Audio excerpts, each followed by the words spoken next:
There's a lot to say about Buddhism and how it's interpreted in the Western world. But today I want to talk about the central, most important message that Gautama, the Enlightened One, left the world. I'm of course talking about the middle way, the central tenet of Buddhism. Unfortunately, a lot of people get it wrong, including devout Buddhists. So before we talk about the real middle way, which is philosophically relevant even to this day, I want to talk about what most people think what the middle way is. Contrary to popular belief, the middle way is not moderation. It's not moderation from a hedonistic life that seeks to maximize pleasure and happiness. It's not moderation from an ascetic life that seeks to abstain from the worldly pleasures and purely focus on spiritual goals. When Gautama talked about the middle way, he was not referring to straddling your life between these two extremes. No, that's not what he said. But I get why most people believe this is the case. In his quest to achieve enlightenment, Siddhartha had to face this exact question. He had to literally make the choice between living a hard ascetic life that almost killed him or live a hedonistic life of a prince that was given to him by his father. So the story goes like this. Siddhartha was born to a noble family that had considerable power.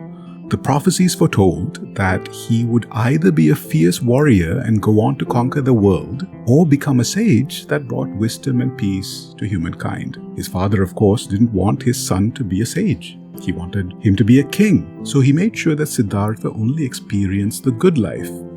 Apparently, there were huge parties involved. Siddhartha was also not shown the eventualities of life, like aging or death. His father feared that showing these bad sides of life would lead him to a path of seeking salvation, instead of, ruling the world and becoming God Emperor. But of course, you can't keep secrets from teenagers. They eventually find out, and when they do, it's categorically worse than telling them the truth up front.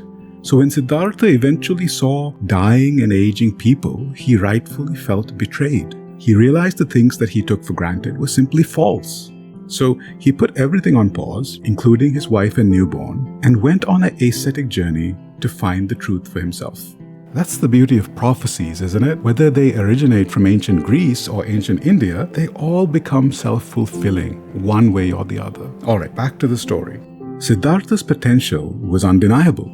He obviously had a warrior's heart and was motivated than most to seek out the truth. This was not lost on his companions. There were 5 fellow ascetics who saw this potential and vowed to help him achieve enlightenment. Back in the day, this meant starvation to the point of no return. Not just starvation from things like alcohol, drugs, and sex, but also food. Yes, food, the very sustenance that keeps you alive. So these 5 monks helped Siddhartha while he meditated and starved himself to death. At some point, Siddhartha realized that this is not the way to achieve enlightenment. So he simply let go. He let go of the desire to attain enlightenment. According to the story, at the cusp of death, a farmer's wife, mistaking Siddhartha's body to be a tree spirit, offered him some milk rice. Siddhartha ate the rice and broke his vow of starving himself to death. The 5 monks saw that their devout companion had abandoned his quest for enlightenment and left him. So this is where the misconception of the middle way comes from. Most people think that the middle way is Siddhartha coming to the realization that enlightenment cannot be achieved by a purely ascetic life, nor can it be attained by a life lived with pleasure like the one his father wanted him to have. But this is missing the whole point of Buddhism. The middle way is the central tenet of Buddhism. It's not about how Siddhartha got to the truth. It is the truth. It is the truth about consciousness and who we are. It is about existence and identity. The real middle way tells you that your existence is not eternal. And it also tells you that you shouldn't be nihilistic about life either. That is the true middle way. To understand why this was such a strong statement, you have to understand the historical context in which it was said. In ancient India, Hinduism was the establishment. It had created a notion of an external self that reincarnates, and therefore it had established a caste system that was responsible for the social hierarchy. But as we all know, that social hierarchy hurt a lot of people. It still does. Hinduism had created karma to tell people, even if you don't have a great life now, if you behave like a good little boy or a girl, you will have a better life the next time around. By the way, the philosophy behind Hinduism was not created in bad faith. This is a topic for another video, but to quickly summarize, karma and the universal consciousness actually does make a case that we humans are all equal.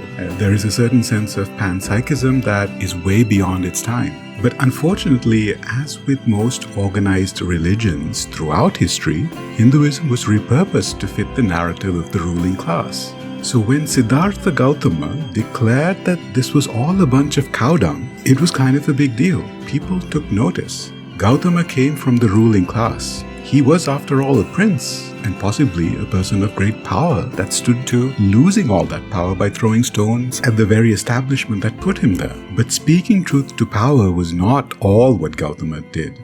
He also warned about the other extreme, nihilistic heathenism. Why did Gautama do that? Again, historical context. People already came to the conclusion that there was no eternal self, and they were also saying things like, since there's no afterlife, you can do anything you want. And since you don't have to live out your sins, a purposeful life, they said, is meaningless. And therefore personal responsibility was also meaningless. Charity and compassion were considered fool's errands. Gautama vehemently denied that. He showed that you can live a purposeful life even though there is no eternal soul. He showed that what you do in this life, the thoughts that you choose to nourish or foster, matters. He fostered compassion as good karma and hatred as bad karma, thereby redefining the notion of karma itself. Regardless of there not being an ever-present soul, he reminded us there is value to being mindful of your thoughts. And when people asked, okay, if there's no eternal soul, what is consciousness? How do we have a subjective experience? He came up with a cause and effect relationship that didn't require a soul. Gautama explained consciousness can arise from what he called sankhara, or simple dispositions. He showed these dispositions, sankhara, changed over time, and therefore your consciousness changes over time. In fact, the very last thing he said in his deathbed was that these dispositions manifest into different forms. That's it. That is the central message of Buddhism. That is the middle way. There is no eternal self, but there is a case for personal responsibility. There is a case for living a purposeful life and a meaningful one. There is a case for consciousness. Even though it's not eternal, and even though it's fleeting, you do have a subjective experience. So why is there so much misconceptions about the middle way? What I personally think is that after the death of Gautama, the ruling class did the same thing they did to Hinduism. It repurposed the philosophy of Buddhism into an organized religion, and it convoluted the words of Gautama to suit their own needs. And they've done a good job at it. Most people erroneously think that the suffering that Buddhism is trying to get rid of is the Hindu notion of reincarnation. In a figurative way and in a historical way, there's some poetic truth to that. But unfortunately, that is the literal opposite of what Buddhism says. I plan to make a few more videos about common misconceptions about Buddhist philosophy, so make sure you subscribe.